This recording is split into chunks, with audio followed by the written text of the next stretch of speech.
morning. I don't usually get up here to start the day, but Darren is a very special friend, and I thought I'd at least make some brief comments before we get started. Now, before I introduce Darren, Dr. McGuire, directly, I'd like to invite Carolyn to come up and give us our case of the week.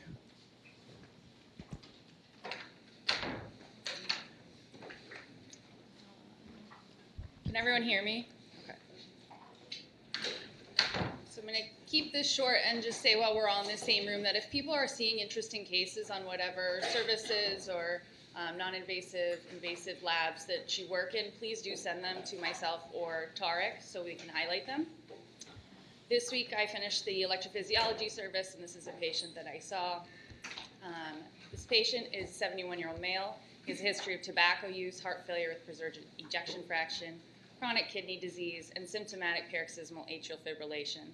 He's had multiple prior ablations, and he presented with recurrent atrial fibrillation with RVR and hypoxemic respiratory failure. Briefly going into his atrial fibrillation history, he had tried and failed sotalol with breakthrough atrial fibrillation.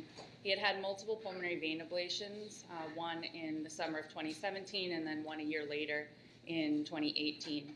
He's been intermittently on and off amiodarone for years. Vital signs on admission: he was hypoxic to 88% on 4 liters nasal cannula. Initially, his heart rate was 90 in atrial fibrillation with a normotensive blood pressure. When he went rapid to 144, his blood pressure dropped rapidly to the 60s systolic, and he felt quite lightheaded. He was irregular on exam. He had a harsh systolic murmur that radiated both to the apex and the base, as well as diffuse crackles.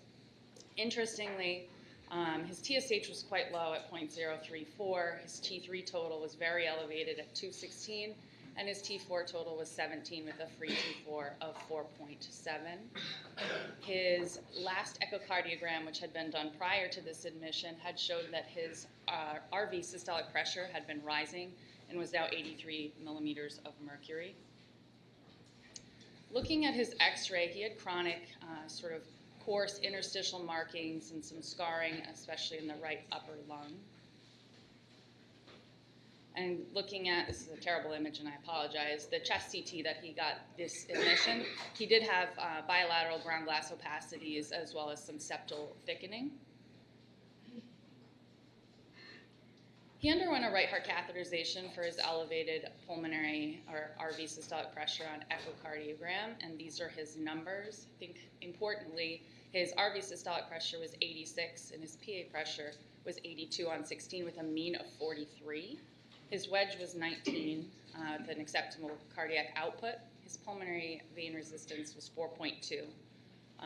When he was given nitric oxide, he actually decompensated and he got hypoxic to 75%, and the infusion was stopped abruptly. His pulmonary venous resistance went up in that setting, as did his his mean PA pressure.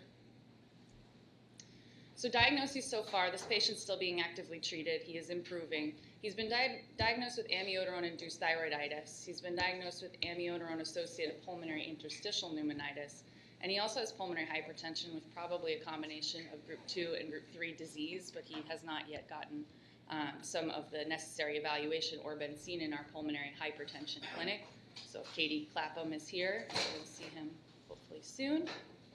This is his treatment. He was started on prednisone 60, methimazole, which he did not respond to, and his thyroid numbers kept rising. He got transitioned to propylthiouracil and responded to that. For the atrial fibrillation, he was taken off amiodarone, reloaded with dofetilide, and started on propranolol 60 BID for symptoms. So one line just about amiodarone-induced thyroiditis and pulmonary toxicity. It is real. I had never seen it. And type 1 amiodarone-induced hyperthyroidism is really an exacerbation of an underlying thyroid disease. Type 2 is a destructive thyroiditis, and it results in the release of preformed T4 and T3. This can present even months after discontinuation of amiodarone. And for our patient, he had kind of classic CT findings of amiodarone-induced interstitial pneumonitis with ground glass opacities and septal thickening.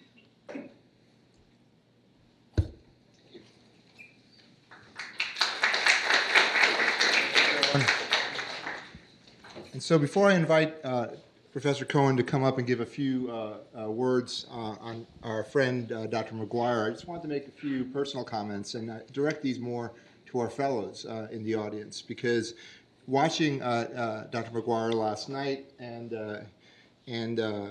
thinking about our joint experiences over the years, it struck me that a lot of our educational opportunities come not from necessarily being taught to, but learning with our colleagues. And so, looking back to 1997 for myself, when I first met Dr. McGuire, who was a very hard-charging Texan at the time, and came with a posse of 4 UT Southwestern residents who were going to take over Duke Cardiology, and I was this one of 2 Duke residents who stayed for cardiology. It's really remarkable how our careers have parallel, and how I've learned so much from watching him, and hopefully he's learned a little bit from watching me and coordinating our careers together. We shared Carroll's for many years, or a wall between Carroll's for many years, and we had very disparate interests. Very early in his career, Darren became very interested in the intersection between diabetes and coronary disease and outcomes. And took a path that I think has illuminated that field, particularly clinically, and which is what he's going to talk to us about. That was not a well-worn path. In fact, actually, a lot of people would have suggested against it at the time. At the same time, I was taking a path that was also not well-worn, interacting with surgeons, which in the 1990s, in the age, the golden era of PCI, was not particularly well thought of within the cardiovascular medicine community all the time. And I think on my pathway through heart failure also went in a different path than most. But I think we did okay, and I think I would just leave the fellows particularly with a recognition that you learn a lot from your colleagues, and don't minimize that opportunity. Spend time together, ask each other questions, and when the options come in front of you, take some unworn paths, and you might find yourself in a position to expand your field and develop also lifelong friendships. And with that, before Dr. McGuire starts his talk, I'd like to ask Professor Cohen to come up and say a few words.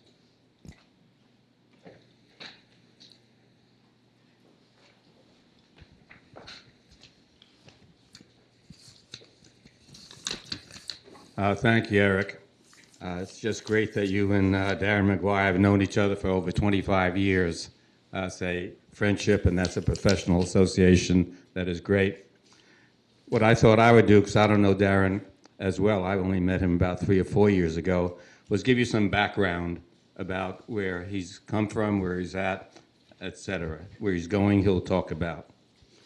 So Darren McGuire was born in Fayetteville, Arkansas, which in 2017 had a population of 85,000. It had much less when you were born. Notably, Fayetteville was on the Union side in the Civil War, even though Arkansas was a southern state. The Battle of Prairie Grove was fought in Fayetteville. Fayetteville was also the second school district in the southern United States to implement school integration after Brown versus the Board of Education. When Darren was 6 years old, he made the statement, "I'm going to go to Johns Hopkins Medical School." And he was prescient, because that's what he did. We'll get to that in just a moment. He entered the Hendrix College in Conway, Arkansas in 1985. Hendrix College was founded in 1876 and currently has 1,350 students. He graduated summa cum laude, majoring in chemistry, and in his senior year, he was a Rhodes Scholarship finalist, having been the Arkansas nominee. He then attended Johns Hopkins School of Medicine, did his residency at the University of Texas Southwestern Medical School in Dallas, did his cardiology fellowship, as you've just heard, with Eric at Duke, and has been on the faculty of Southwestern since 2001. He has an endowed chair. He's an endowed professor at Southwestern. Today, the title of his talk will be CV Effects of Diabetes Medications, Lessons Learned from CVOTs. Welcome, Darren McGuire.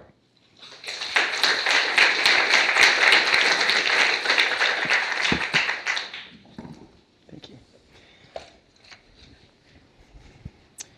All right. Good morning, and thank you for those introductions. It is truly exciting to be back here with Eric, looking back in those early days at the Duke Clinical Research Institute, working late nights as Eric was helping design the STITCH trial.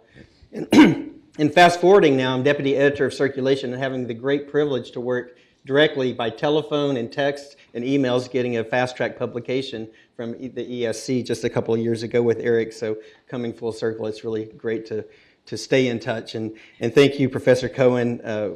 I share a mentor in Dallas, Jerry Mitchell, and Larry and Jerry are fast friends and have been their entire careers. And it's great to have these touchstones around to help guide us throughout our careers. So it's a real pleasure to be here. Thank you for the dinner last night. So before I dive into the topic, just a few disclaimers. So everything I'll talk about this morning has to do with type 2 diabetes. There's nothing at all this morning about type 1 diabetes.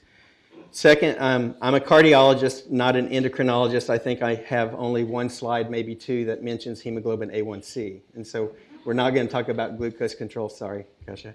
But we will be talking about cardiovascular outcomes. And as you all know, as this field has exploded, and there's a ton of new data that we have to figure out how to digest and apply to our practices. And even as cardiologists now, we're now being nudged into prescribing these medications, not for glucose control, but for cardiovascular risk mitigation.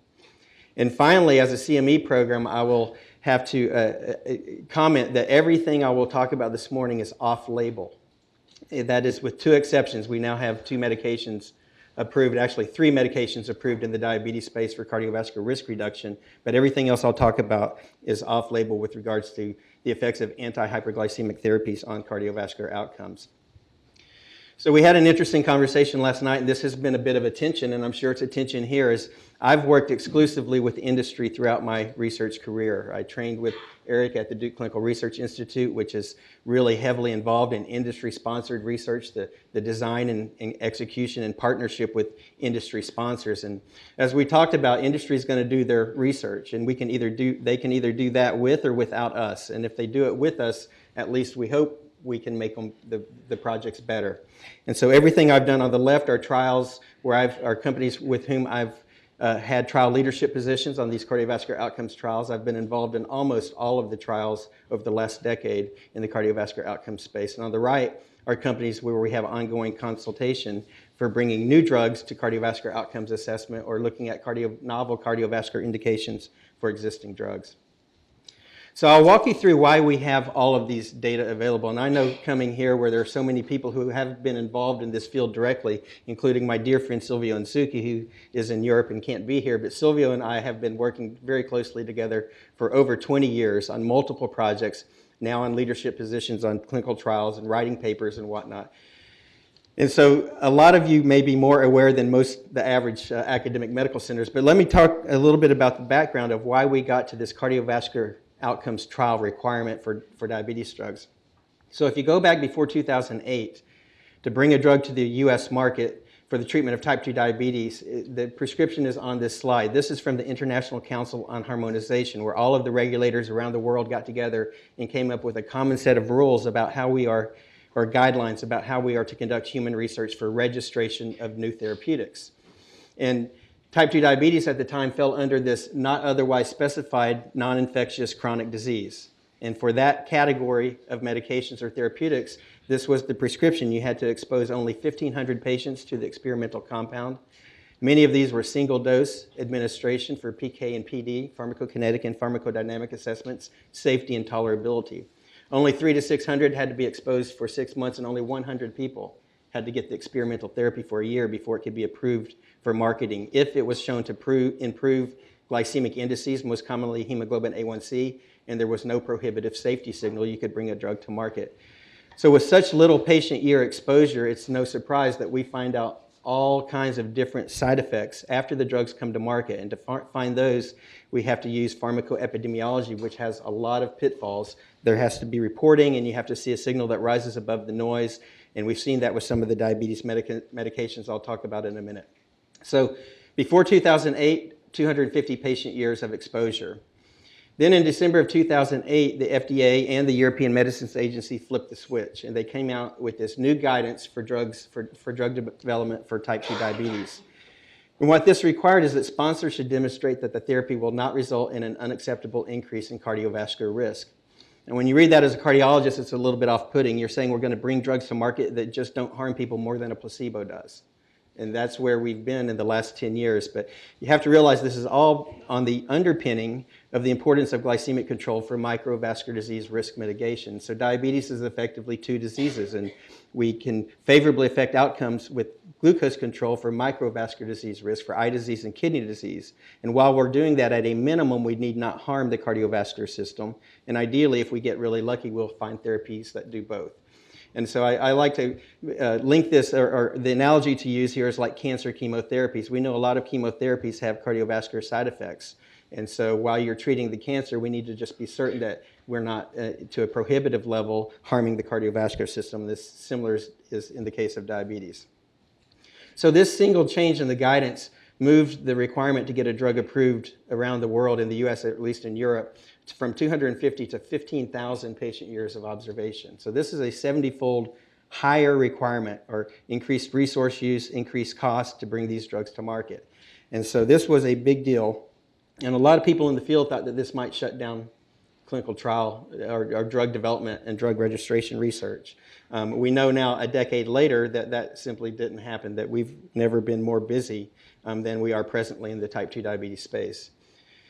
The reason for this change in the requirement, a lot of people attribute to the signal for rosiglitazone and the increased myocardial infarction. Well, that was actually the straw that broke the camel's back. But as early as 1998, Rob Califf had convened over a period of 8 years. We had 4 meetings with the FDA leadership and with the NIH and with the industry science leaderships, talking about where we were with diabetes and how we needed to move the needle to require cardiovascular outcomes assessment. And that was driven by a lot of things that were preceding the rosiglitazone signal. One was the exploding epidemic that is diabetes. So in the 1990s, when the regulator said you had to have 250 patient year exposure, type 2 diabetes was affecting less than 2% of the adult US population. It's now somewhere around 12%. So 1 out of 9 adults in the US now have type 2 diabetes. And so when you have a chronic non-communicable disease with such dire cardiovascular consequences, you really have to know what your drugs are doing, primarily that they're safe and ideally that they're incrementally beneficial. So that raises the bar for registration research in and of itself. There's also, over the last 30 years, been a continually growing awareness of cardiovascular disease. When I got interested in diabetes, I could find only 5 or 6 people around the world, cardiologists, who were directly involved in diabetes-focused research. And so we cobbled ourselves together, and I met a lot of contemporary colleagues in fellowship and whatnot. And now, over 25 years, we've all worked together in this space, and that's been extremely rewarding. We're now evolving from our focus on atherosclerotic vascular disease. We understand more and more fully the heart failure implications of type 2 diabetes. And so where we're going next is really exploring the heart failure space and also the kidney disease space that I'll talk about. Then, as I mentioned earlier, when you bring a drug to market with very little patient year exposure, it's no surprise that you find unexpected side effects. And most of these are unanticipated. Most of them are off target, and many of them we never understand the mechanism. But for example, troglitazone, the first thiazolidinedione, was removed from the market after hepatotoxicity was discovered post-marketing. And we have a number of these examples where either the drug was withdrawn from the market, like fenformin and lactic acidosis, or product labels were modified with risk language, so like the thiazolidinediones and heart failure risk, rosiglitazone and myocardial infarction risk. So we just put into the product label the warnings and try to teach people about them, but we don't remove the drug from the market. And finally, and probably the biggest luxury that we have to pause, slow down, and do larger trials to bring new drugs to market is there's no longer a dire unmet clinical need. And that's represented very nicely here by this slide that Silvio put together that brings it right home to the cardiologist. So what's plotted on this slide, how many in the room have seen this slide? This is penetrated our field, and Silvio, I think, just hand drew this thing. But this shows time on the horizontal axis since 1950, and on the vertical axis is the cumulative number of classes of medications approved for the indication.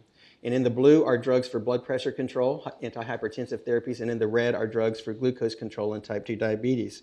And as you can see, about once every 5 years since 1950, we've had a new therapeutic class for blood pressure control. We had only 2 classes, insulin and the sulfonylureas, all the way up to 1995. And then it took off. And so on average, once every 2 years, over the last 20 years, we've had a new class of medications for antihyperglycemic therapy and type 2 diabetes. And what you can see on this slide is we now have more classes of medications approved for glucose control in type 2 diabetes than we have classes of medications to treat hypertension. And so this avalanche of data that have really come online just over the last 20 years has really shaken us a little bit trying to understand these medications. And I'll talk mostly about the 3 most recent novel classes, the DPP-4 inhibitors, the GLP-1 receptor agonists, and the SGLT2 inhibitors, and I'll talk a little bit more about what each of those are.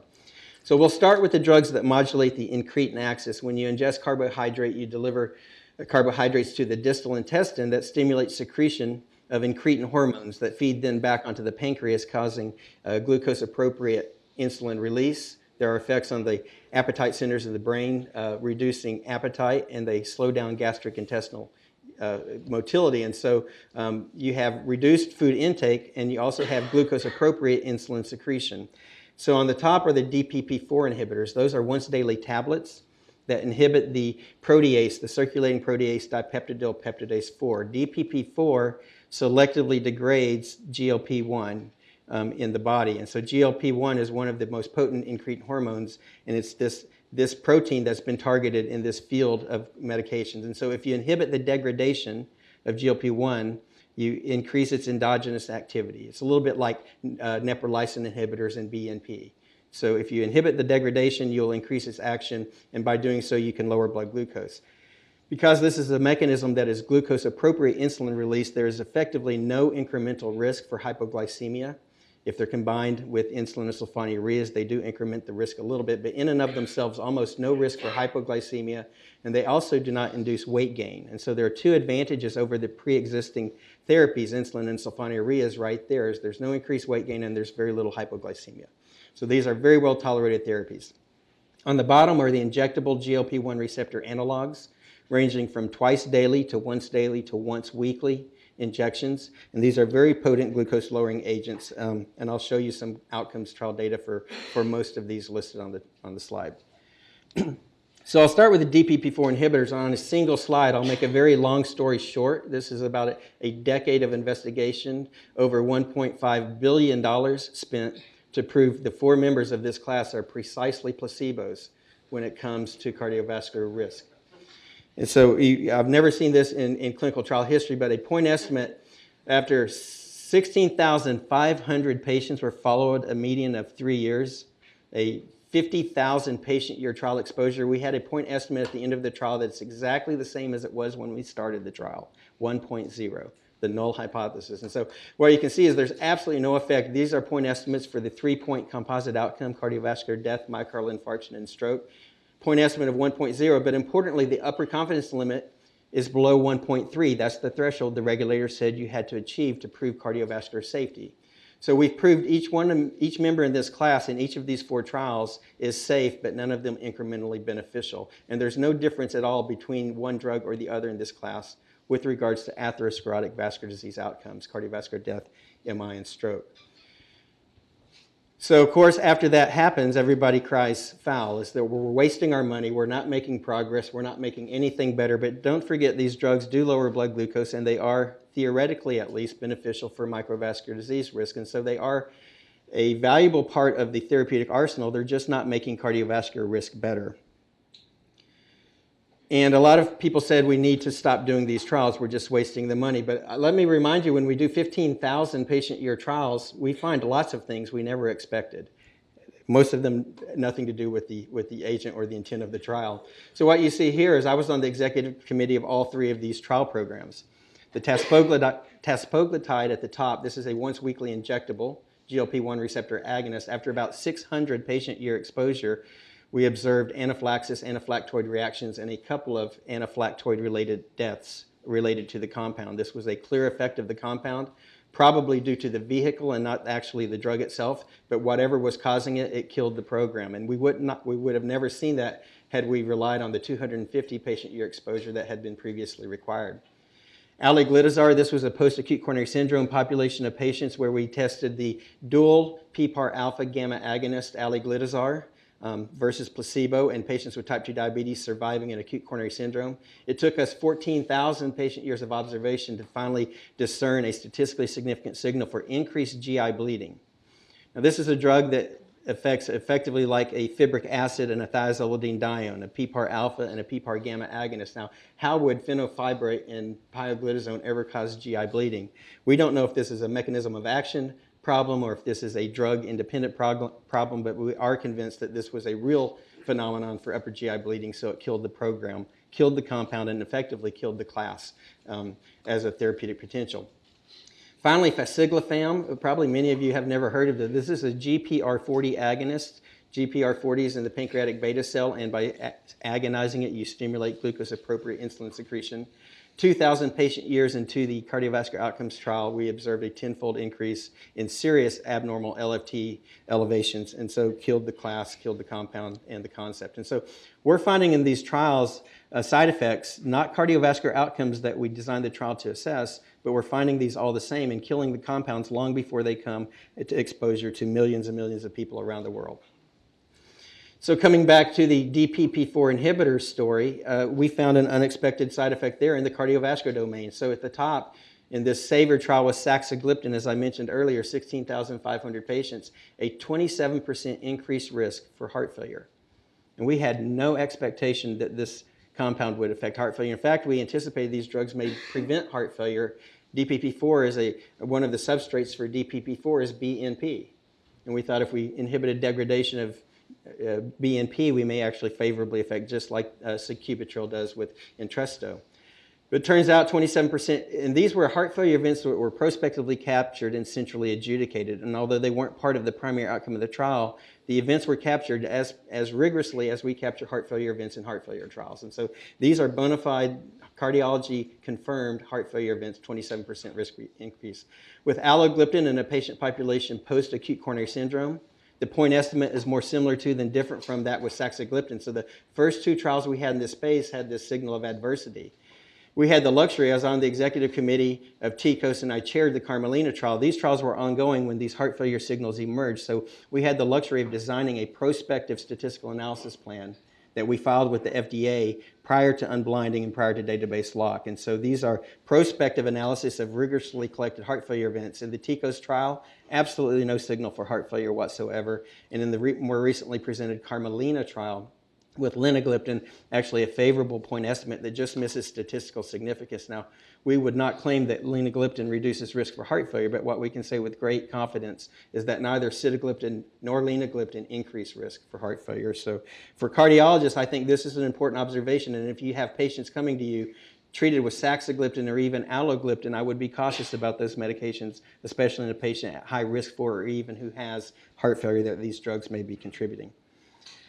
So that's the most dismal part of the talk. It gets a little more exciting as we go forward. So then we started getting the results from the GLP-1 receptor agonist trials. These are all, every trial I'm presenting to you are prospective, randomized, blinded trials comparing the active comparator against a placebo control with everyone in the trial treated to the same hemoglobin A1C target independent of the treatment assignment. So none of these trials are testing glucose control. They're testing the safety and possibly the benefit of the drug itself independent of glucose.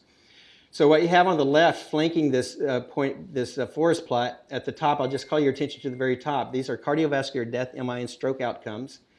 The first trial reported in the space was Elixa with lixisenatide, a once daily injectable, post-acute coronary syndrome patient population, showed no benefit at all with lixisenatide. It was safe, it met the non-inferiority margin for proof of safety, but no suggestion whatsoever of incremental benefit. On the far right is another safe but not incrementally beneficial trial with long-acting exenatide. This is a once-weekly injection. But the money's in the middle here with the liraglutide trial leader and semaglutide SUSTAIN 6. So liraglutide is once daily injectable and became the second trial in the history of diabetes research. I'll show you the first trial subsequently. The second trial to have a superiority finding for an antihyperglycemic therapy for cardiovascular outcomes. So a 13% relative risk reduction with liraglutide for cardiovascular death, MI, and stroke. Subsequently, semaglutide, this is a once weekly injectable, was shown to reduce the risk by 26%, statistically significant risk reduction. The SUSTAIN 6 trial was not designed to test for superiority. It was a much smaller trial earlier in the phase of development. They did achieve a nominal statistical significance, but it was only based on 250 events. And it's not a robust enough finding for the FDA to independently, with these data, approve for an indication for risk reduction. So the FDA gave a product label of safety for semaglutide, but liraglutide now has in the product label the indication for patients with type 2 diabetes who have atherosclerotic vascular disease for cardiovascular risk reduction, independent of glucose control. Now we'll get into what I think is the really exciting stuff. The SGLT2 inhibitors. Silvio Nzuki has been heavily involved in much of this work. And Jeff Testani and I are working now on some SGLT trials. So we now have 4 compounds approved for use in the US. These are once daily tablets. These inhibit glucose reuptake from the filtered urine. And so they inhibit the sodium glucose cotransporter that sits on the apical lumen of the nephron, just after the glomerulus, and avidly reuptakes freely filtered glucose. And once you exceed that uptake threshold, you spill glucose in the urine. And paradoxically, patients with type 2 diabetes have an upregulated SGLT2 system, and so they're over-reclaiming glucose, perpetuating hyperglycemia. So this became a very attractive therapeutic target. And now we have these 4 medications approved: empagliflozin, canagliflozin, dapagliflozin, and ertugliflozin. The top 3, I'll show you cardiovascular outcomes trials data. Before I get to the earlier trials, which probably most of you have seen given the presence of Silvio on the trial of the empagliflozin, the EMPA-REG outcome trial, most recently, I'll show you these data, and then I'll put them all together in a meta-analysis that we published, putting all of these 3 compound trial data together. So we've recently finished and published the DECLARE trial. This is the largest type 2 diabetes trial ever conducted. Over 17,000 patients were enrolled in this trial. It was a mix of patients with prevalent atherosclerotic vascular disease, about 40% of those patients, and then about 10,000 patients who had multiple cardiovascular risk factors but not prevalent atherosclerotic vascular disease. So over 17,000 patients randomized to the once daily 10 milligrams of dapagliflozin, the SGLT2 inhibitor, versus placebo. Is a fairly light touch trial where we had in-person visits only once every 6 months, a phone call in between at 3-month intervals. We designed the trial to collect over almost 1,400 primary outcome events. Now 1,400 events, that's bigger than most prior diabetes trials before the new guidance. Most trials in the space of diabetes were less than 1,000 patients. Now we're doing trials looking for over 1,000 outcomes. And to do that, we have to have 10, 20,000 patients. The primary endpoints for safety was the standard cardiovascular death, MI, and stroke for a non-inferiority analysis. If that was achieved, then we dropped down statistically to do a dual efficacy analysis for the composite outcome of cardiovascular death and hospitalization for heart failure, and also analyze for superiority for cardiovascular death, MI, and stroke. A median follow-up of 4 years, and so now this is approaching an 80,000 patient year observation trial, single trial, huge data set. So I'll call your attention first to the panel on the right, the primary analysis for atherosclerotic vascular disease outcomes. The p-value for non-inferiority was 0.001 with an upper confidence limit of 1.03, so very firmly under the threshold of 1.3 to prove statistical non-inferiority and safety, but the p-value for superiority was 0.17. There's no suggestion that dapagliflozin reduces the risk of 3-point MACE, that's cardiovascular death, MI, and stroke, in this admixture patient population. But importantly, on the left, we had a statistical win for the dual efficacy outcome of cardiovascular death or hospitalization for heart failure. So this becomes a positive cardiovascular outcomes trial with the positivity being driven by the cardiovascular death and hospitalization for heart failure. And I'll tell you and show you this is driven exclusively by reduction in the hospitalization for heart failure. Now that finding has been seen across the entire class of medications. That these drugs are really not anti-atherosclerotic drugs, but they look to be very potent heart failure drugs, heart failure prevention drugs. This is a complicated plot, but just to show you the breakdown, looking at the components contributing to the composite analysis. So what I showed you earlier at the very top, the composite outcome, the point estimate of 17% relative risk reduction. 3-point MACE, atherosclerotic vascular disease, or cardiovascular disease, myocardial infarction, and death did not achieve statistical significance. So what you see, especially for the fellows, is what we have here is a hierarchy of analyses. We do one analysis, and if we win, we get to do the second one. And if we win on that, we get to do the third one. But as soon as we have a finding that fails to achieve nominal significance, we can no longer do hypothesis testing. Everything subsequently becomes exploratory. And so what you see is the p-values cease here at the first one that's not statistically significant. So everything below here is exploratory. But the point estimates and confidence limits you can still interpret. The regulators won't accept these for approval, but scientifically we can still pay attention to these secondaries. And so one of the things that these drugs have been shown to do is reduce risk for progression of kidney disease. And I'll show you some of those data later. But in dapagliflozin, we showed a 24% relative risk reduction for the progression of diabetic kidney disease. And this has been seen across the class, and a mechanism of action or a mechanistic underpinning that we're still struggling to understand.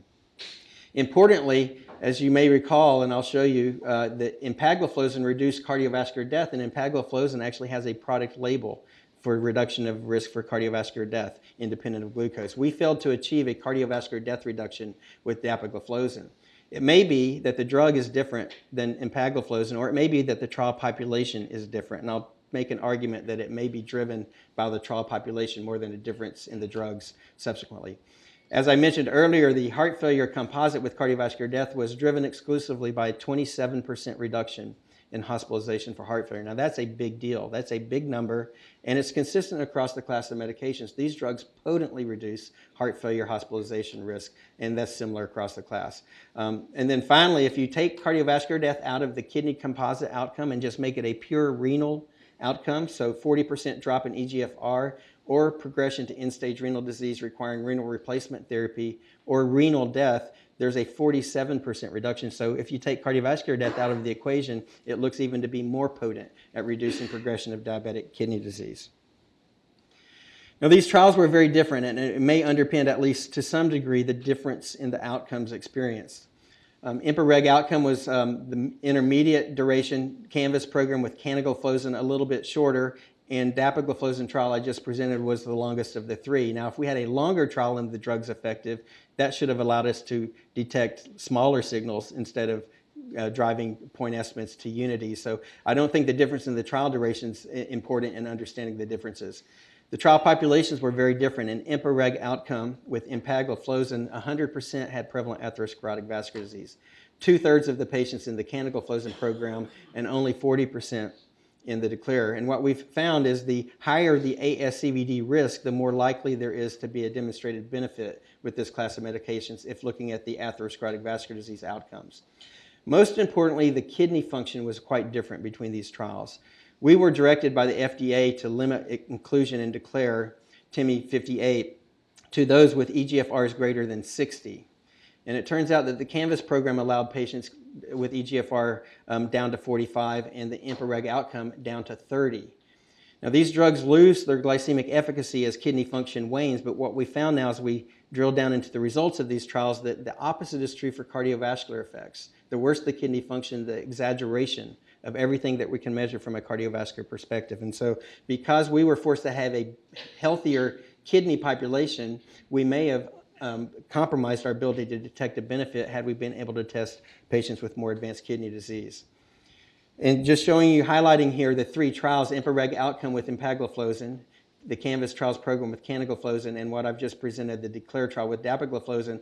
The DECLARE trial had almost 1/2 the annualized cardiovascular risk as did the IMPA-REG outcome. And as risk goes up, we know now that most of the point estimates of efficacy actually go up with the risk. And so what you see at the top is a statistically significant reduction in cardiovascular death, MI, and stroke with empagliflozin, 14% relative risk reduction. The IMPA-REG outcome was the very first trial in the history of diabetes research to have a positive clinical outcome finding for major adverse clinical events, 14% relative risk reduction.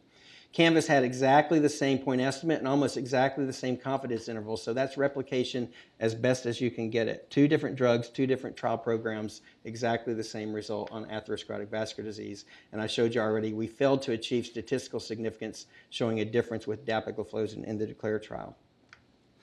So we've now published this meta-analysis in Lancet, kind of bringing it all together, these 3 trials data and some of the disparities between the outcomes.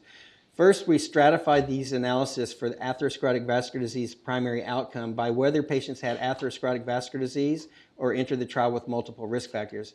And what you can see clearly is for patients who have prevalent atherosclerotic vascular disease, the findings from all 3 trials are more consistent than they are different and statistically significantly superior. If there's no cardiovascular disease, but you entered the trial just with multiple risk factors, there's no suggestion whatsoever of benefit on cardiovascular death, MI, and stroke. So if you're going to be using these medications to reduce atherosclerotic vascular disease, that indication should be restricted to patients who have manifest ASCVD. Very different story if you look at the heart failure outcome associated with cardiovascular death and hospitalization for heart failure. And what you can see is all 3 of these trials in patients with prevalent atherosclerotic vascular disease have statistically significant improvement in hospitalization for heart failure, cardiovascular death. And in all 3 of these cases, this is driven almost entirely by improvements in hospitalization for heart failure. So we now have a class of medications, at least for patients with prevalent atherosclerotic vascular disease, that reduces hospitalization for heart failure by 24%. That's a really important finding, and very few drugs, if any, have an indication at this level of statistical rigor to reduce the risk for heart failure. If you look at patients with multiple risk factors but not yet with prevalent disease, it's a little different story than we saw with the atherosclerotic outcomes. The point estimate looks more similar to those with ASCVD than it does different. Now, this does not achieve statistical significance, barely missing, but the point estimate gives us a lot of hope that these drugs, even in a broader population without prevalent atherosclerotic vascular disease, may enjoy risk-benefit with hospitalization for heart failure. One sidebar here is one of the things, as I mentioned, we often observe very unexpected adverse effects that may or may not be related to the mechanism of action. Amputation was a problem in the CANVAS trials program with canagliflozin, a statistically significant doubling of risk for amputation. This was only observed in the CANVAS trials program, has not been observed with empagliflozin, or more recently, as I just presented, the DECLARE trial with dapagliflozin.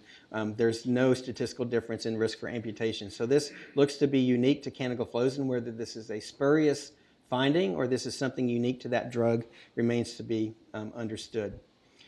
Now, as I mentioned earlier, all of these drugs have a limitation, the product labeled indication, that limits their use to certain degrees of kidney dysfunction.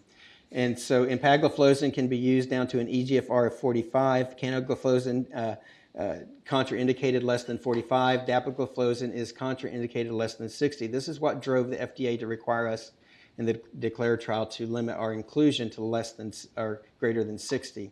And then the drug that has not yet completed its cardiovascular outcomes assessment, similar eGFR criteria. And those are based not on safety problems with eGFR being lower than these thresholds, but the loss of glycemic efficacy. These drugs first came to market as glucose-lowering drugs, and so if they lose their glucose-lowering efficacy, the FDA decided they may not need to be used at these levels. And so this, from the IMPA-REG outcome with empagliflozin, shows you just that. For those patients in the IMPA-REG outcome who had an eGFR at study entry less than 60, this is the contrast in hemoglobin A1C throughout the trial. And here is the contrast for those patients with a greater eGFR, showing pretty clearly that there's a dependency of the efficacy of glucose control of these drugs based on the underlying kidney function. But this is what the drugs do to kidney function. IMPA-REG outcome with empagliflozin on the left and CANVAS trials program with canagliflozin on the right. I'll remind you, all of the patients in these trials were treated with contemporary state-of-the-art cardiovascular and kidney care. And so all of these patients, almost all of these patients entering these trials, if they had an indication, were on an ACE or an ARB, had very good blood pressure control. And despite that excellent diabetic kidney disease risk mitigation therapy, you see in the placebo group in the IMPA-REG outcome a monotonic decline in kidney function. This is eGFR on the vertical axis throughout the study follow-up period. So despite our best available contemporary therapies, there's continued progression. If you look at the SGLT2 inhibitor treated patients, there's an immediate drop in EGFR. This is very much like an ACE inhibitor. This is a hemodynamic effect, not kidney injury. But after that drop, there's complete stabilization throughout the remainder of the follow-up period, halting the progression of diabetic kidney disease. The same seen here in the blue is canagliflozin, and in the yellow here is placebo control. Canagliflozin likewise stabilizes diabetic kidney disease, and this has been seen across all of the trials. And in our meta-analysis, if you look at EGFR outcomes, from the top, the worst kidney function, in the middle is the intermediate kidney function, and in the bottom, completely normal kidney function at baseline. You see a point estimate of efficacy for any degree of kidney function to begin with, complete stabilization, a progression of diabetic kidney disease. Similarly, if you stratify the heart failure outcomes by kidney disease, it's the worst kidney function patients that derive the greatest benefit. Intermediate derive an intermediate benefit, and those with completely normal kidney function, the point estimate of efficacy for heart failure reduction wanes a bit. And so, as I mentioned earlier, the glucose efficacy wanes with dropping EGFR, but the cardiovascular efficacy is exaggerated. I'm going to skip a couple slides just for interest of time. So here again, as a deputy editor of circulation, I get to call on all my friends around the world to submit their best work to our journal. And so I convinced Professor Insuki to submit this to circulation. So we're publishing hemoglobin A1C studies in circulation now, which I'm proud to show. So these are stratified analysis from the IMPA-REG outcome trial of empagliflozin versus placebo, looking at the efficacy on cardiovascular outcomes of empagliflozin stratified by glycemic metrics. And what you see here is if you stratified by study entry hemoglobin A1C, whether you were really well controlled, pretty well controlled, not so well controlled, or poorly controlled with regards to glucose, the point estimates are consistent across all of these strata. So it doesn't really matter where you start, and similarly, it doesn't matter what you achieve during the trial. These are stratified now by achieved hemoglobin A1C. So if you had any reduction versus no reduction, point estimates of efficacy are similar. If you had a larger reduction versus a smaller reduction, point estimates are similar. So this disconnects the cardiovascular results from glycemic control. So if it's not glycemic control, what might it be? And a lot of people look quickly to blood pressure. All of these medications in the SGLT2 inhibitor class reduce blood pressure modestly, and on average about 3 to 5 millimeters of mercury of blood pressure reduction.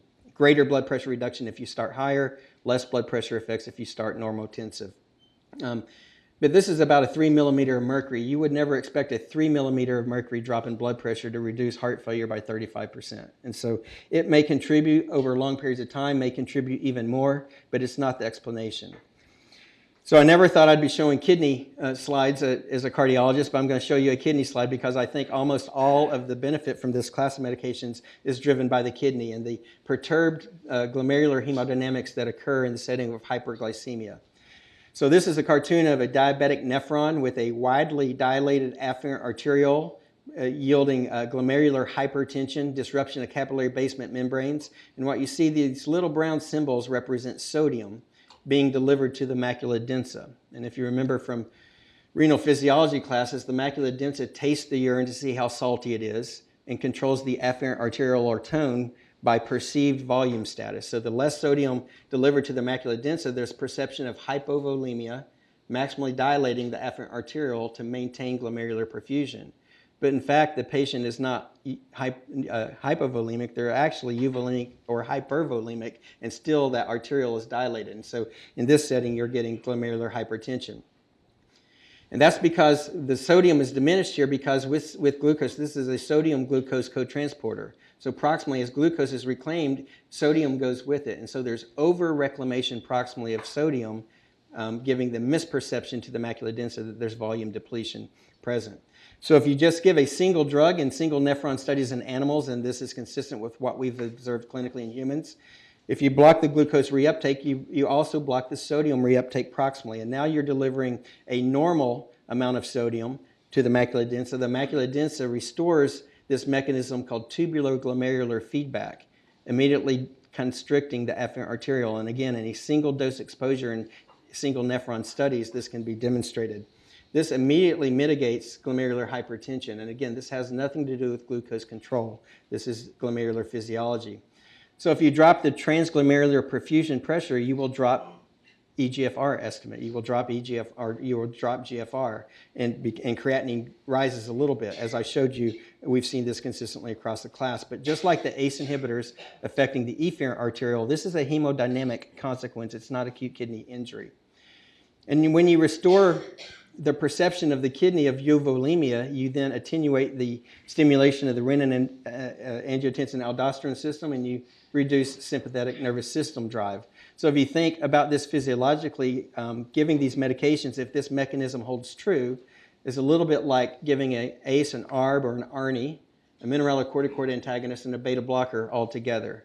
So we're attacking two different mechanistic systems in parallel. So if you started all three of those medications in a high-risk patient with diabetes, you wouldn't be completely surprised to find that heart failure and death may be reduced by that combination. And so I think this physiology underpinning really helps us understand a little bit the mechanism of cardiovascular benefit in general and heart failure risk reduction specifically in that context. I always joke this is a little bit like an intra-aortic balloon pump in a pill. And if you think about what I've shown you so far, so we reduce blood pressure a little bit. They're diuretics, so they reduce intravascular volume a little bit. Both of those favorably affect myocardial oxygen demand. A third way that we may favorably be affecting myocardial oxygen demand is these drugs all increase circulating ketone bodies, beta-hydroxybutyrate shown on this slide. Beta-hydroxybutyrate is a highly efficient myocardial metabolic substrate. And so if we feed the myocardium an efficient substrate, again, we can reduce myocardial oxygen demand. So this is just a slide showing baseline in the blue, one single dose of, in this case, empagliflozin in the red, and a 4-week exposure to empagliflozin in the green. And on the vertical axis is circulating beta-hydroxybutyrate. This is time 3 hours prior to. Time 0 is a mixed meal tolerance test is administered. And what you see, a meal is administered and you get suppression postprandially of circulating ketone bodies. But you start at more than almost a doubling of circulating beta-hydroxybutyrate, and you get a little bit of an augmentation of the immediate postprandial excursion. And so you have this metabolic substrate that's more freely available if the myocardium is stressed or ill, as is the case in these patients with ASCVD. So now 3 different mechanisms to improve myocardial oxygen demand. And I think what has gotten not quite enough attention is the effect of these drugs on hemoglobin and hematocrit. These are data from the IMPA-REG outcome trial showing both of the 2 doses of empagliflozin almost immediately increased circulating hematocrit on the vertical axis. This is almost a unit of blood increase in hematocrit. And a lot of people said this is hemoconcentration from volume depletion. There's no chance that this is just hemoconcentration. We've been using much more potent diuretics for decades and never seen the likes of hemoconcentration like this. And it turns out, and I'll show you some data to support it, that this may very well be an erythrocyte stimulating agent, an erythropoietin effect, increasing red blood cell mass. Now, if you increase red blood cell mass in a patient population with this degree of atherosclerotic vascular disease, you will favorably affect myocardial oxygen supply. So we have 3 potential mechanisms of myocardial oxygen demand, and now 1 increasing supply, favorably affecting the ratio. And these are data supporting the concept of erythropoietin stimulation. This is dapagliflozin, and in this case with a diuretic control hydrochlorothiazide. So placebos in the red, dapagliflozin's in the green, and hydrochlorothiazides in the blue.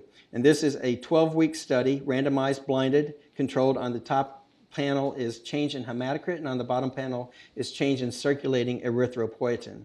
So what you see, neither placebo nor hydrochlorothiazide changed the hematocrit, nor did it have any effect on circulating erythropoietin.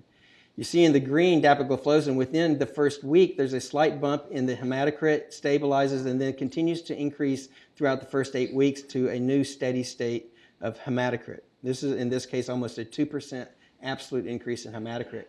On the bottom, look in the green, the dapagliflozin almost doubled its circulating erythropoietin by week 1 and about a 4-fold increase by week 2 in erythropoietin, then going back to baseline, but a new baseline of erythropoietin at a new hematocrit. So somehow these drugs seem to be resetting the hematocrit erythropoietin set point. And as you saw from these data from IMPA-REG, as long as you're on the drug, this is a sustained increase in hematocrit. So these data have now entered our guidelines, and why I'm presenting these data at a cardiology grand rounds is we are now being asked to prescribe these medications by the guidelines. They're product labeled, they're robustly evidence-based, and now they're entering the cardiology guidelines. Since 2016, both the heart failure and the prevention guidelines from the EFC have endorsed empagliflozin for the heart failure guidelines and SGLT2 inhibitors in the prevention guidelines to reduce the risk for cardiovascular mortality and also reduce the onset of heart failure. The ADA has also followed step in 2017. The ADA endorsed empagliflozin and liraglutide with the outcomes evidence available, should be considered with longstanding suboptimally controlled. So the ADA in 2017 still linking the use of these drugs to glucose control. But in 2018, they took the glucose control requirement out. Lifestyle management and metformin subsequently incorporate, independent of glucose here, an agent proven to reduce cardiovascular effects. These are the most recent recommendations from the American Diabetes and European Association for the Study of Diabetes. If patients have ASCVD with atherosclerotic vascular disease, consider a GLP-1 receptor agonist or an SGLT2 inhibitor with proven cardiovascular benefit. And I won't go into the rest of these recommendations, but they're now being robustly or strongly recommended. Most recently, the American College of Cardiology put out a decision pathway for the use of antihyperglycemics, now bringing this into our cardiovascular clinical care space. That I'll just drop you down. If a patient has ASCVD, first treat all the other things that we do for ASCVD risk mitigation, blood pressure control, lipid management, antiplatelets for those with an indication, but also consider the addition of an SGLT2 inhibitor or a GLP-1 receptor agonist, and this is in a cardiology recommendation.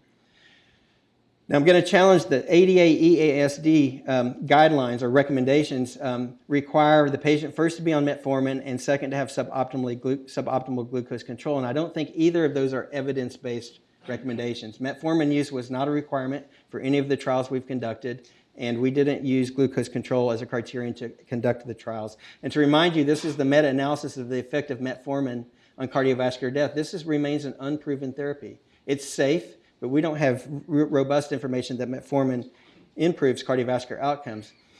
And this is a summary from some of the trials that have been completed. How many patients entered the trials not being treated with metformin? And it ranges in the trials from 18 to 37% of the trial cohorts were not treated with metformin. And more importantly, on the left were the absolute numbers of patients. We had in the SAVOR trial over 5,000 patients not treated with metformin. The point estimate of efficacy is not changed. It's not interactive with background metformin. So although metformin can remain a first-line drug, it shouldn't be a requirement for the use of these medications. And then I'll bring you back to pioglitazone. I've been a big fan of pioglitazone, and I think most of the endocrine folks here have been as well for years. So this is the PROACTIVE trial that showed that pioglitazone in a high-risk patient population reduced atherosclerotic vascular disease risk by 16%. This was a secondary outcome in a trial with a primary outcome that did not achieve statistical significance, and so this becomes an exploratory analysis. And this was published back in 2005, but more recently, led by folks here at Yale, this beautiful trial, the IRIS trial, taking patients who'd had a recent acute stroke event, survived the event, who had impaired glucose metabolism but not yet diabetes. So stroke survivors with impaired glucose tolerance or impaired fasting glucose were randomized to pioglitazone versus placebo, yielding a 24% relative risk reduction, statistically significant with pioglitazone. So I think the totality of these data with those from PROACTIVE begs us to reconsider the role of pioglitazone. So we've published what we intended to be a very disruptive algorithm that's a little bit similar to the ADA and EASD and a little bit similar to the ACC, but some important differences. We propose if a patient who has ASCVD and type 2 diabetes, you don't need to measure the A1C. You just should start one of these medications if there's no contraindication. And then to the next step, not yet measuring A1C, start the other one. This is getting really disruptive and contentious. And then without measuring A1C, consider starting pioglitazone. And all three of these therapeutic benefits have been demonstrated independent of their glucose efficacy, at least as far as we can tell. Then you can check an A1C to see if you're at the target for that patient. And if not at target, you have a bunch of options to choose from, including but not necessarily prioritizing metformin. So each of the DPP-4 inhibitors, each of them have a more robust data set, the totality of evidence for metformin, for example. So this is intended to be controversial. It's probably making you all angry somehow. And there are some caveats. There are special considerations for heart failure with reduced ejection fraction for those patients with chronic kidney disease. As I mentioned, SGLT2 inhibitors, they have limited use in CKD. And the GLP-1 receptor agonists have some signals of adversity in patients with heart failure with reduced ejection fraction. This is evidence-based but not financially based. This is not economic. These are very expensive medications, the SGLT2 inhibitors and GLP-1 receptor agonists. I am heavily conflicted in this field, having been participating in the development of these medications. And I've intentionally omitted sulfonylureas and short-acting insulins. Once you have ASCVD, we have complete uncertainty about the efficacy or safety of these agents that both increase hypoglycemia risk and increase weight. So I'll just leave it at that. It's a really exciting time. We have a ton of information available we have to assimilate. The easiest thing is to prescribe the tablet medications, the SGLT2 inhibitors. As a cardiologist, nothing to monitor. You have to counsel the patient. I'll just go quickly to this. So we've published in Circulation, for those who are interested, primers, kind of how to prescribe these medications for cardiologists. So this is the SGLT2 inhibitors, the things you should think about, and the things you should counsel your patient when you start the drugs, and similarly the use of GLP-1 receptor agonists. I'm happy to share these slides with anybody who wants them, and the citations are here if you want to pull up these citations. So with that, I'll finish. I'll be happy to try to answer questions or write it or talk about it.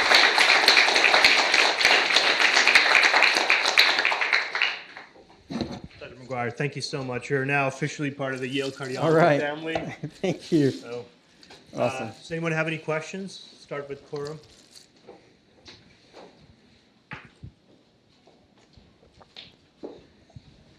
Darren, such a fantastic talk. So it's well established now in those with clinical ACVD, the value of these emerging therapies, as you also showed on the sub-analysis on DECLARE, but now moving into the primary prevention setting without clinically established CVD, do you think there may be some better ways to identify those who actually have ACVD, such as high calcium scores, that in the diabetic populations, those with greater than 100 have 5-year risk of 20% and more, and potentially that can be tested in the future clinical trials? Right, so within that subset of patients who don't have ASCVD but have at least one additional ASCVD risk factor, we attenuate the overall point estimate of efficacy, but my suspicion is if we drill down into that subset of patients and we stratify them by risk prediction or even ultimate risk achieved, we likely will get a subset of those patients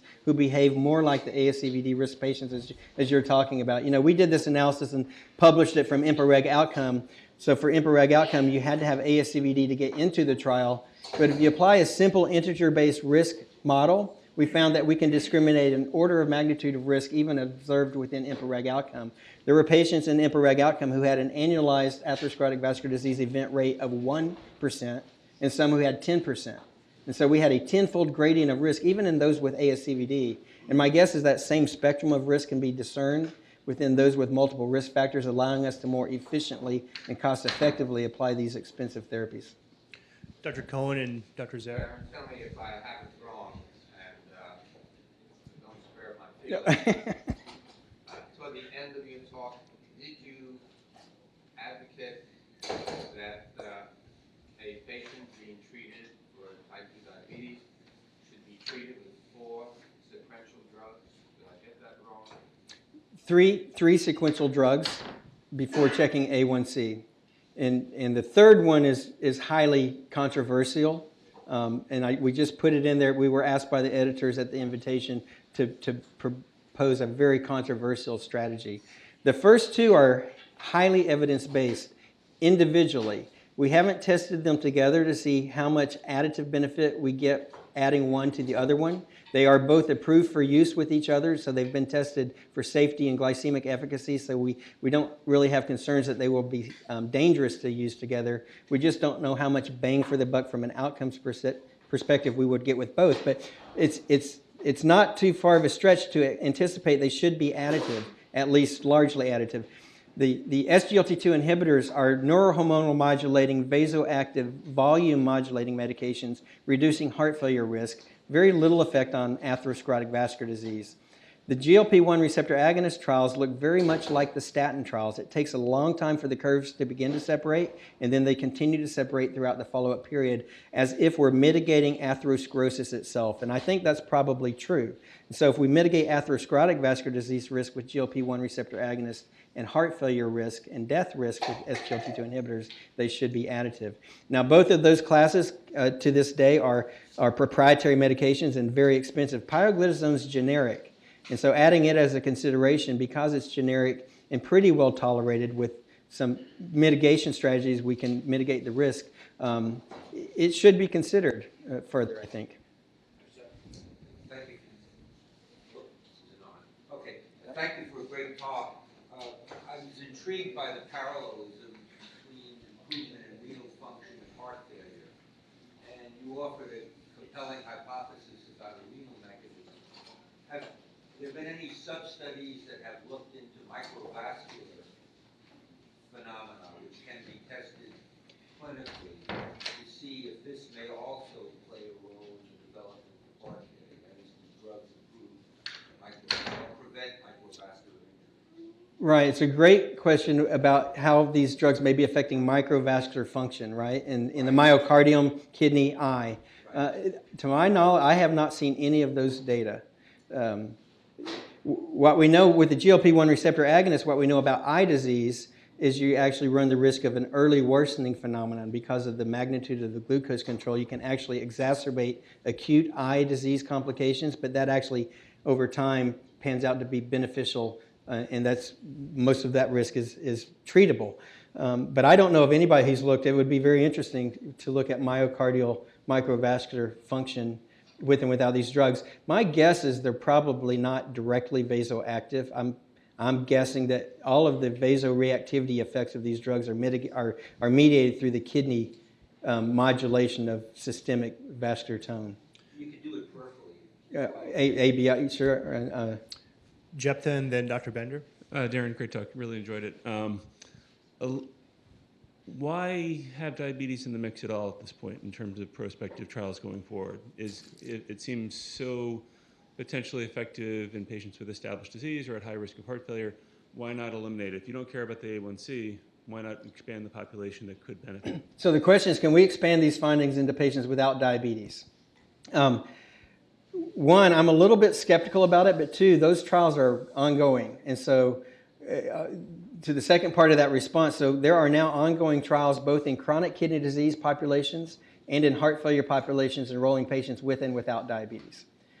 I think if you believe this kidney mechanism that I have latched onto, you have to have a perturbed glomerular physiology to mitigate risk by fixing it. So if you're not hyperfiltering glucose and hyper-reclaiming sodium in a non-diabetic person, it's hard for me to believe that I'll be able to make that better with if that mechanism is the underpinning. Does that make sense? Similarly, the people who get a bump in the hematocrit have a little bit of a low hematocrit to begin with, and that's usually at least thought to be due to the underlying kidney disease. So it's anemia of chronic kidney disease, but it's not even anemia in a lot of these. It's just low normal hematocrits in people with low normal kidney function probably linked together. And so if you don't have an abnormal hematocrit, abnormal kidney function, and hyperglycemia that you can fix with the SGLT2 inhibitors, I'm a little bit skeptical that we're going to make things better. But everybody who eats a meal is at least part of the day hyperglycemic. And you know, this reduces the urinary glucose excretion threshold to about 60 to 70. And so anytime your daily glucose, even if you don't have diabetes, is above 70, you can spill the glucose and sump it. And so there's some even through the daytime that may benefit. The GLP-1 receptor agonists have been proven safe and effective at weight loss, and actually liraglutide is approved at a higher dose for weight loss with or without diabetes. And so that trial at least supports the safety of the GLP-1 receptor agonist in a non-diabetic patient, but I don't know of any non-diabetes trials going forward with the GLP-1 receptor agonist. But they are in both the kidney disease domain and the heart failure domain, with at least 2 compounds being studied with and without diabetes. And the randomizations are being stratified by presence or absence, and so basically it's 2 trials in one, and we'll be able to dig down deep into those without diabetes. Do they have similar efficacy than others? So we're over time, but we'll have Dr. Bender and then Arya finish up. Darren, terrific state-of-the-art talk. So despite what you just said, a majority of acute coronary syndrome or stroke events are, for lack of a better term, inflammatory thrombotic events of some sort. So has anyone looked at whether there's a primary effect of, in particular, these two classes of drugs on the endothelium or on platelets or inflammatory cells, macrophages, inflammatory cytokines? I mean, it's possible, I guess, that there's an, either an off-target effect or an on-target effect on another tissue. And I doubt those co-transporters are present on the endothelial plasma membrane, but, anything's possible. Not so much. So all of the physiology and inflammatory and thrombotic cascade, to my knowledge, hasn't been very well explored with SGLT2 inhibitors.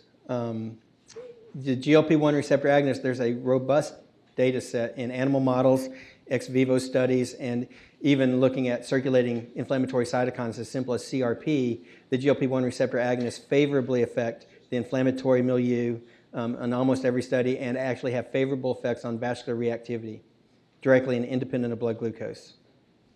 And there are GLP-1 receptor agonists on the endothelial, the smooth muscle cells and the endothelial cells of the vasculature. SGLT2 inhibitors, as far as we can tell, are only in the proximal tubule of the kidney. Very nice talk. Back to the question that Jepta asked, and also your comment that you don't want to measure hemoglobin A1C before starting SGLT2 inhibitors. Is that the case actually if you don't have a glucose of 180 or a hemoglobin A1C of 7, you're not going to have glucosuria. So SGLT2 is not going to affect actually on the co-transporter, the inhibitor. So it's probably you have to have something above some level of hemoglobin A1C. But also the incretin, that GLP-1 agonist that you mentioned, incretins don't work when you have euglycemia. You have to have a hyperglycemia for incretins to have some effect on insulin secretion, at least. And I don't think then if you have a non-diabetic patient, how that's going to affect the kind of glucose metabolism. Second question I have is that do you have a diuretic resistance phenomena, the loop diuretic, that develop resistance because of the distal compensation through several mechanisms of gradient changes in the medulla, and then also distal hyperproliferation of a distal sodium absorption in the tubules. Do you expect to have resistance here as well because you're causing similar mechanism of natriuretic effect? Yeah, so that was more than two questions, I think. So with regards to the spilling of glucose, these set the urinary glucose excretion threshold down closer to 70, not 180. So you'll spill glucose if your circulating glucose exceeds 70. Me? Yes. Not diabetic? Yes. It doesn't matter if you're diabetic or not. The kidney is just, you're just inhibiting glucose reabsorption, and that threshold is reset by these drugs pretty commonly across the class, somewhere around 60 to 90, and on average about 70. So anytime you have an excursion above 70 circulating, you will spill glucose. So it's not 180 as a threshold. That, in fact, 180 is the physiologic threshold. And 200, most patients with diabetes exceed 200 as the threshold above which they excrete glucose or spill glucose. You mentioned the GLP-1 receptor agonists don't work without hyperglycemia. That depends on what you mean by work. If you mean by work lowering blood glucose, you're right. But these drugs aren't working cardiovascular perspective by glucose mechanisms. So I believe that these drugs will work from a cardiovascular perspective independent of blood glucose.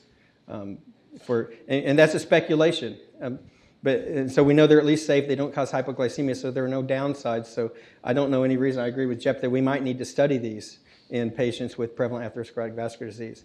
And then the last question about diuretic resistance. These, on average, and is Testani still here?